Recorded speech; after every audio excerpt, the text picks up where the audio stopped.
This podcast is brought to you by the Islamic Center and NYU. For more information, visit our website at www.icnyu.org.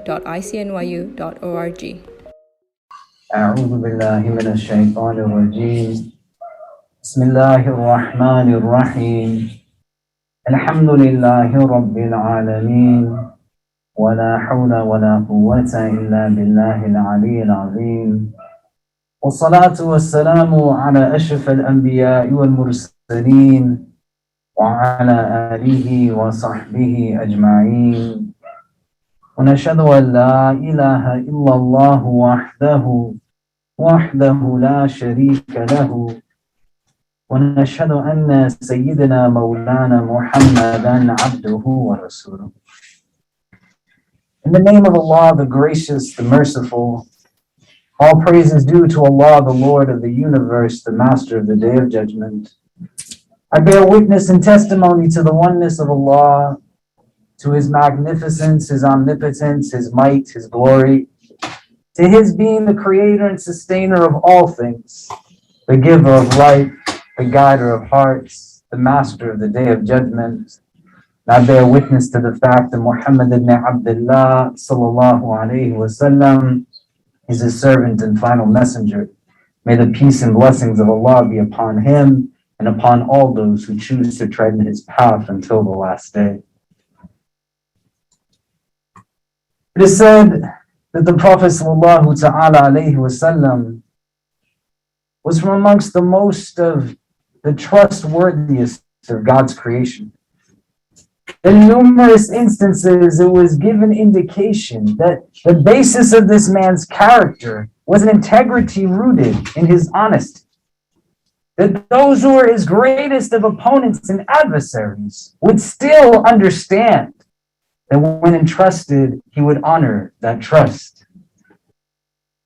And the Prophet ﷺ, he is able to engage his community, his people, based off of this principle, known as Al-Amin, the trustworthy one, even before he was known as Nabi.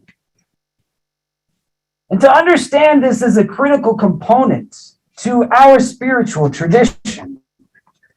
That the ability to see beauty, the ability to see goodness, the ability to essentially see truth becomes intrinsically linked with speaking truth. We talk about the idea of a religion that has ritual to it, that you can be physically present here in this room at this moment, but your inside is sitting someplace else. That I'm in a sphere, in a space where the physical reality is not the only and absolute reality, but my ability to now formulate within my inner self and my outer self a synergy necessitates understanding what it is that actively links the two in a way that's meaningful. And one of the components that our tradition roots that link in order to render the pinnacle of goodness is in not simply being somebody who tells the truth, but also to affirm that I will never be somebody who lies.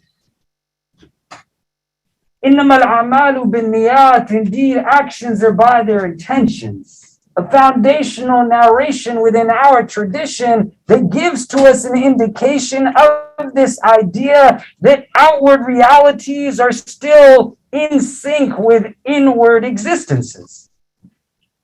And that I'm not simply in a sphere where I exist in a physical sense. You're not just a rock that sits on the ground without emotion or presence or consciousness. But Allah has endowed you with a spirit, a soul, a ruh. He's given to you a heart, a qalb, an organ of cognition that has capacity to synthesize information and to see things a little bit differently, so long as the veil does not overwhelm it through a prism of dishonesty. Understanding this as an imperative is a subjective pursuit. You got to decide for yourself do I want to be somebody who is categorically good?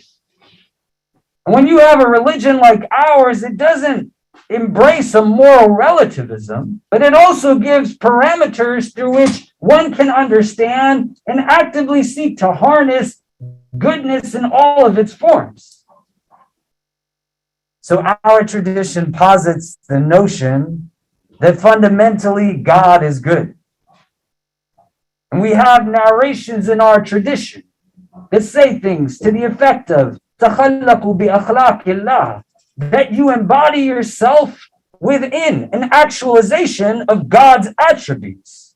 So if Allah is good, and being then like God is good, then God is merciful, so be merciful, because being merciful is good. Being compassionate is good. Being kind is good. If for no other reason, Allah is these things, and you want to actualize that for yourself. That the Quran in and of itself as the book of God is also good. And it describes itself in numerous ways: a guidance, a mercy, a healing. So be like the Quran because the Quran is good. And the Messenger sallallahu alaihi wasallam, who is both in a human sense the epitome of everything that is good, and his life is simply an exploration and explanation of that book, the Quran. And he is here to be a reminder, not just of the existence of a divine entity, but that divine entity is one that you should have hope in, one you should draw strength from. But that messenger is also good. And so when you're trying to figure out, well, what should I try to be like? It's not left to just assumption. These are things that you can seek to inculcate and embody because they are fundamentally good. And as I'm trying to now navigate within myself in a pursuit of, well, how do I find within this venture something that gives me an anchor or a starting point? The inward self that can find itself in a state of agitation often gets rooted by neglecting some of these fundamental ideas within our tradition. The Prophet ﷺ, he tells us about a group of people that the Quran speaks of that are called the munafiqeen. May Allah protect us from ever being amongst them. A grouping of individuals that outwardly profess something but inwardly live in contrast to what they're outwardly professing. Meaning the inner state does not relate to the outer state. And the outward reality is devoid of congruence with the inner state of being.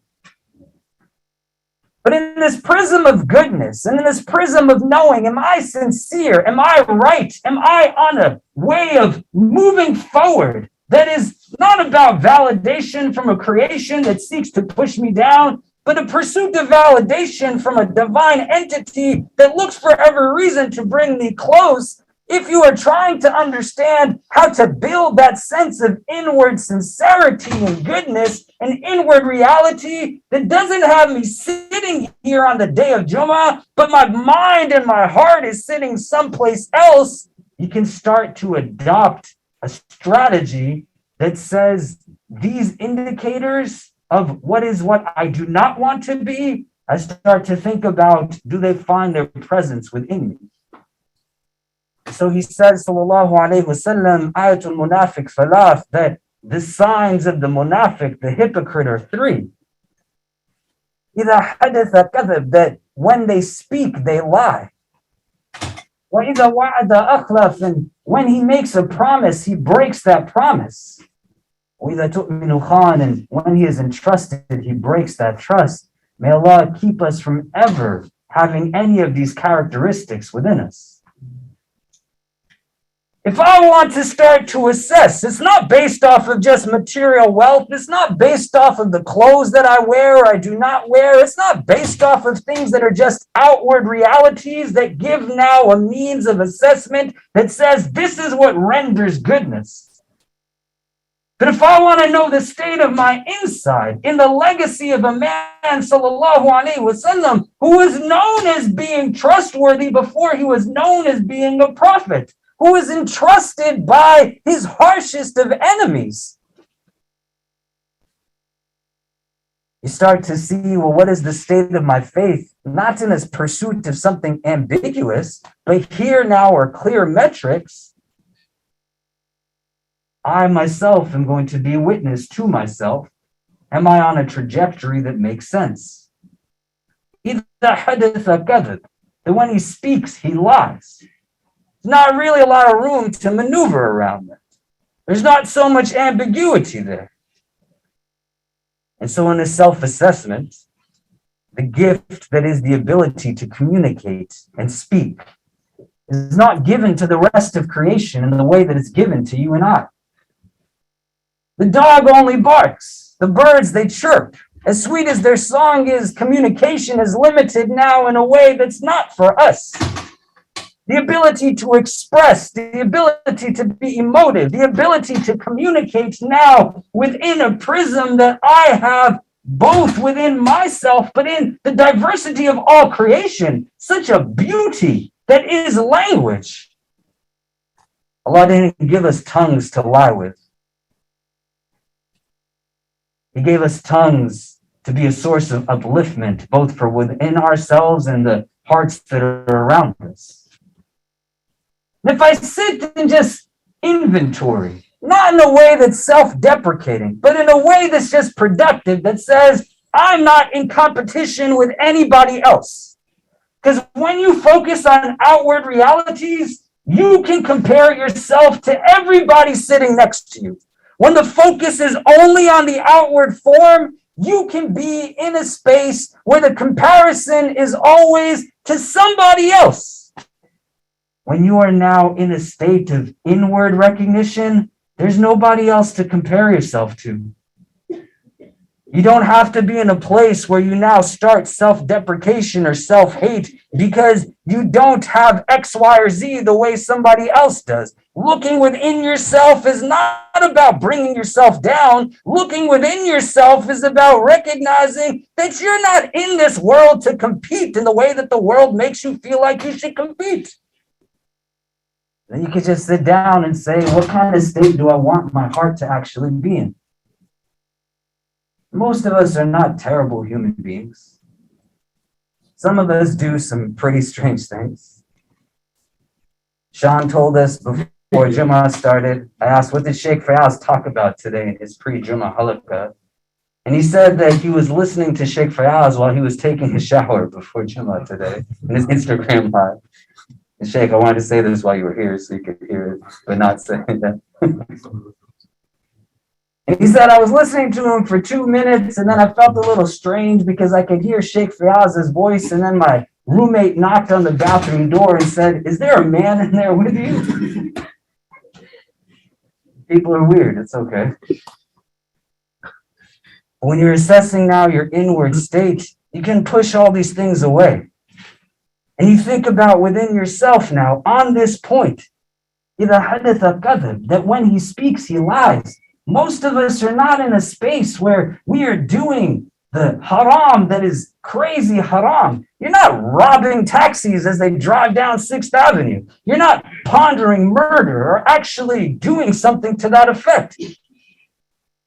So most of the things that you're going to lie about in the course of a day are going to be over really dumb things. They're going to be over things that don't necessarily make so much sense. Things that still fundamentally, if you were to juxtapose it to the reality that is a dark spot that now comes upon your heart in the engagement of a haram, why are you basing that as the means through which you are going to start to clutter your inside? When you sit and you just breathe and you reflect, the deception and manipulation is the way of shaitan. May Allah protect us from his whispers. And you just think fundamentally about the ridiculous things that your tongue is now uttering that are just false. They're just not true. In our tradition, when someone is called kadab, that means that you are a liar in Arabic. When you are called a kadhib, it's a little bit different. Because someone is a kadhib when they hear a story, but only one side of it, and they still push it without understanding that there's another side to the story. Judgment and balance is not about just I heard something and I just start to spread it around. And we live in such a time, subhanAllah, in the prism of modernity, where technology allows for us to engage in some of these vices in ways that you don't even need another person to be on the other end of it. You can just type lies into a computer screen and it spreads that much more. If you want to be able to see beauty, you want to be able to see goodness, you want to see the best in others, the way Sheikh Fayaz was telling us before Jummah. To see what is true, you got to speak truth. And that's just not in the frame of truth to power, which is a big part of it. It's not just in the prism of inequity and oppression, but even over simple little things. That if we were to just think and reflect upon it, don't do that to your heart. إِذَا حَدَثَ كَذَبَ, that when he speaks, he lies. وَإِذَا وَعَدَ أَخْلَفَ, and when he makes a promise, he breaks that promise. What our teachers tell us is that this is in two frames. One, that you are promising somebody something in the moment, and you know that you're not going to do it. Yeah, I'll come and see you at this time, but you're just saying it. Then don't worry, I'm going to get this done. And you know fully well that you're not going to get it done. You make a commitment. You make an oath. You are now engaged in something where you have said, I will do this. And your outside is speaking a certain way, but your inside knows a different reality. That is the definition of nifaq. May Allah protect us from it. And then a second part to it is that you do make the promise, but later on, it's something that you still leave behind. It's something that's not honored. We have a Prophet, sallallahu alaihi wasallam, who took promises very seriously. We have a book that tells us of a God that he just honors his promises. Sadaqa wa'da. You say all the time in speaking about Allah's relation to the honoring of his oaths. It's rooted in sidq.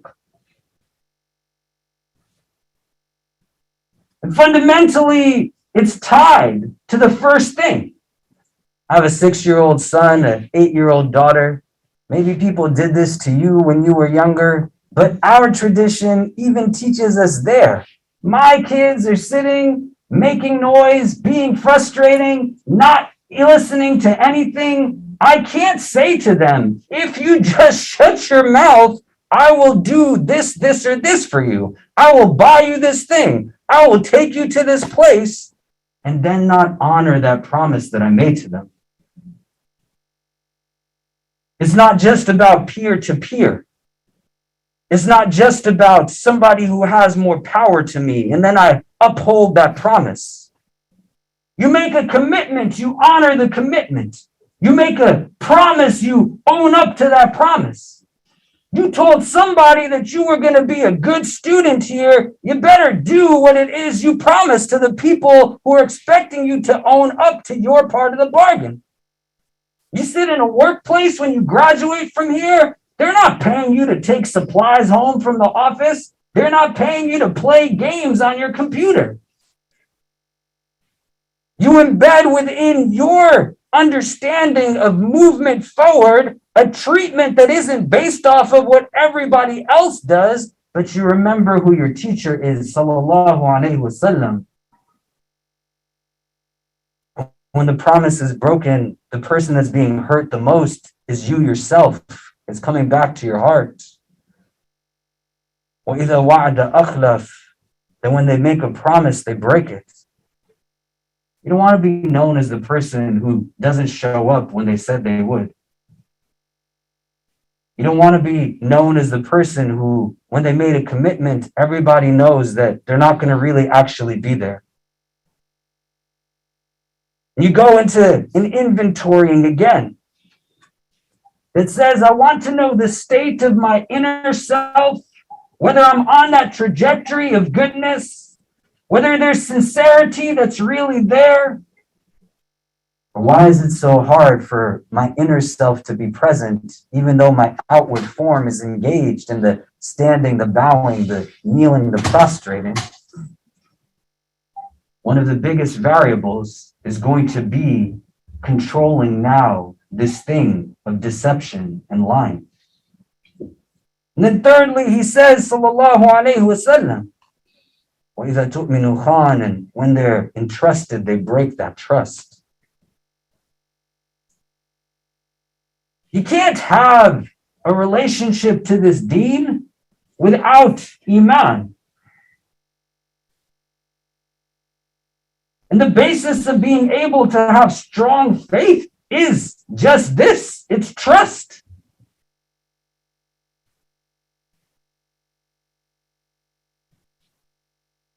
Every day, people reach out to us at this center who are struggling, who are shattered inside because the people that they have entrusted did not honor their trusts.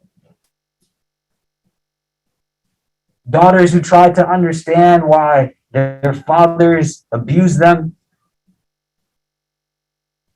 Children who are trying to figure out, why am I being forced into a marriage against my will? Young women, young men who are saying that my significant other told me that we would end up together.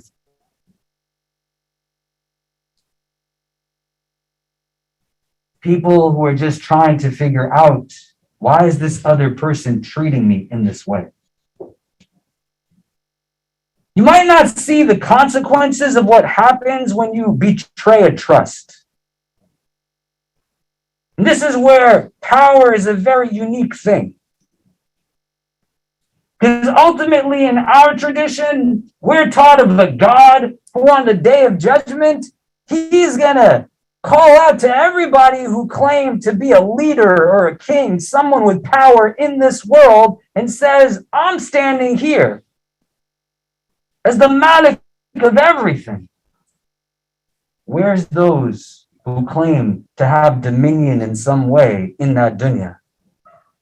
We have hadith that tell us that on the day of judgment, people who broke a promise in this world, they're going to literally be carrying flags with them on the day of judgment to give indication of what it was that they misdid. Now, I don't want you to just think about it now from the standpoint of yourself. But when you lie to somebody, you're breaking trust. You're diminishing the opportunity for love to be the basis of the relationship. When you break a promise, you break an oath. It's not just, what's the big deal? I didn't show up. Who cares? And when a trust is made and it's not honored, it can leave people in all kinds of pieces. Think about it analogously. You ever drop a glass on the ground? And it's now in thousands of itself scattered everywhere? That's what you do to somebody's heart when you break a trust with them. You ever shatter a plate or you see somebody drop something and it's just in all parts of the room? And why in Arabic, one of the words for friend is Siddiq? Is because if you have trust as the basis of a relationship, you know that that person is going to come with you to pick up those pieces and help put them together.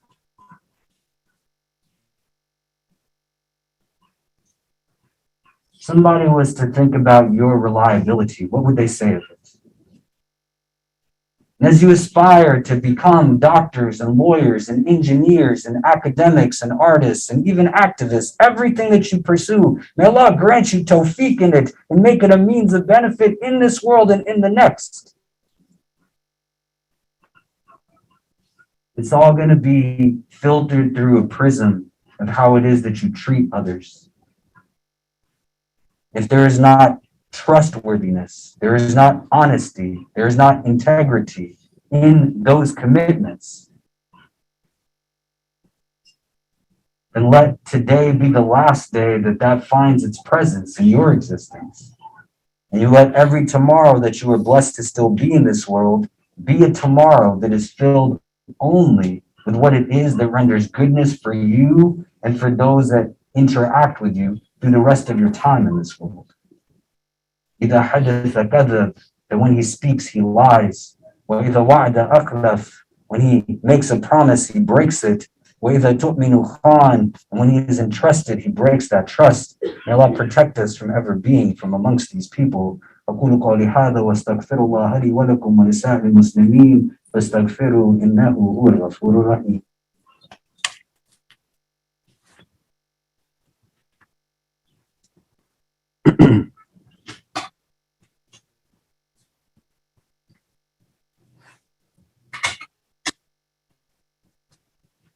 إن الحمد لله نحمده ونستعينه ونستغفره ونؤمن به ونتوكل عليه ونعوذ بالله من شرور أنفسنا ومن سيئات أعمالنا من يهده الله تعالى فلا مضل له ومن يضلل فلا هادي له ونشهد أن لا إله إلا الله وحده لا شريك له ونشهد أن سيدنا مولانا محمدا عبده ورسوله. Today, inshallah, after Maghrib, we're going to be hosting a Quran Khatam and Dua for our brother Ayman Hussein. May Allah grant him a complete healing and shifa.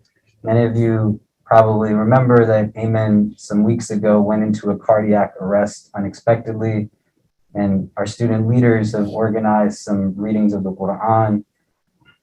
There's a lot in our tradition that gives us different opinions on some of these things. If it's not something that you partake in, that's fine.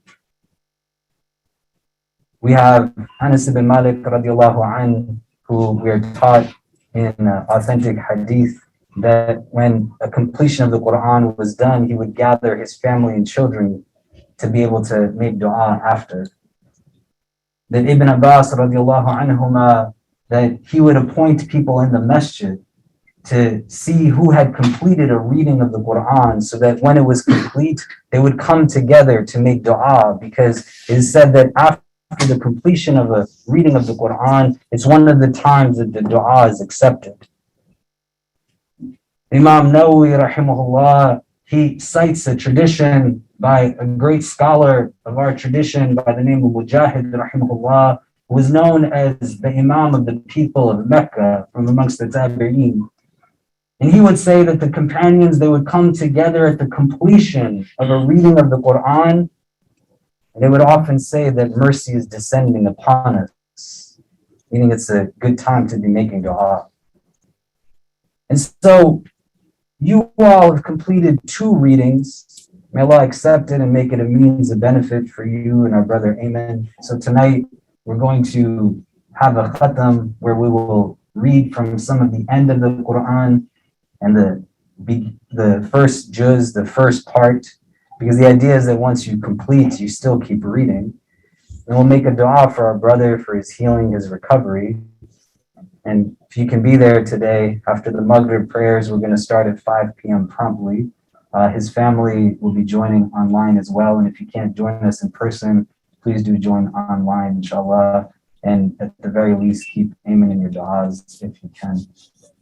إن الله وملائكته يصلون على النبي يا أيها الذين آمنوا صلوا عليه وسلموا تسليما اللهم صل وسلم وبارك على سيدنا محمد في الأولين وفي الآخرين اللهم صل وسلم وبارك على سيدنا محمد وعلى آله وصحبه وبارك وسلم يا أرحم الراحمين اللهم إنك عفو كريم تحب العفو فاعف عنا يا مقلب القلوب ثبت قلوبنا على دينك اللهم اجعلنا من المخلصين اللهم اجعلنا من المخلصين اللهم اجعلنا من المخلصين. We begin this supplication in your name, Ya Allah. Beseech you to send your choicest salutations upon your most beloved sallallahu ta'ala alayhi wa sallam. We ask that you shower your infinite mercy upon this gathering, granting each and every one who is present herein and our loved ones only the best in this world and the best in the next. We ask, Ya Allah, that if all of us are meant to be together only at this time, at this place, whether we are young or old, male or female, regardless of our race, our ethnicity, our social class, our country of origin, our cultural heritage, whether we are Muslim or come from a different walk of life, Ya Rabbi, if our individual hearts are meant to be in the presence of all other hearts that are gathered here only at this time, at this place, and gather us all together again in the best of places in the world beyond this one. Increase us, Ya Allah, in all that is good. Increase us in courage, compassion, and confidence. Protect us from any affliction, anxiety, or anguish. Remove from our hearts any feelings of bitterness, jealousy, animosity, or envy towards any of your creation. Grant us hearts that are filled with understanding and hope, hearts that are drawn towards things of real goodness and beauty, hearts that find themselves deep in your remembrance, for indeed in your remembrance do hearts find rest. Make us, Ya Allah, from amongst those who speak truth always, and forgive us for any promises that we have broken, any covenants and oaths that we did not honor, any trust that we might have disregarded. And help us, Ya Rabbi, in our remaining days in this world to be those who uphold every word that comes from us in terms of commitment. Make us those who only do that which is pleasing to you. Help these young people, Ya Rabbi, in the days ahead, that as this semester ends upon them, they will have exams and papers and final projects. Put barakah into their studies, Ya Rabb. Grant them tawfiq in each of their endeavors, and make the successes that they experience on this day and in the days that they have in this space be the first of many, giving them more success on every tomorrow that they see in this world, and leading them to the place of ultimate success and contentment in the world beyond this one. Ya Allah, make them and us and all of our loved ones people of your paradise. We ask, Ya Allah, on this blessed day of Jummah that you grant healing to our brother Ayman, and to all those who have loved ones who are ill and sick, that you give them a complete healing and shifa, a quick and easy recovery. For those who have lost loved ones, those who have seen their loved ones pass away, we ask that you grant them peace in their graves and entrance into your Jannah without any judgment, and to give us the best of reunions with them in the highest levels of your paradise in the world beyond this one. Protect us always from hearts that are not humble, tongues that are not wise, and eyes that have forgotten how to cry. Forgive us for our shortcomings and guide and bless us all. ربنا تقبل منا إنك أنت السميع العليم وتب علينا يا مولانا إنك أنت التواب الرحيم وصلى الله تعالى على خير خلقه محمد وآله وصحبه أجمعين برحمتك يا أرحم الراحمين وقم الصلاة. If you would like to listen to more, please donate to www.icnyu.org/donate. For more of our virtual programs, go to www.icnyu.org/classes. If you have any questions, email us at info@icnyu.org.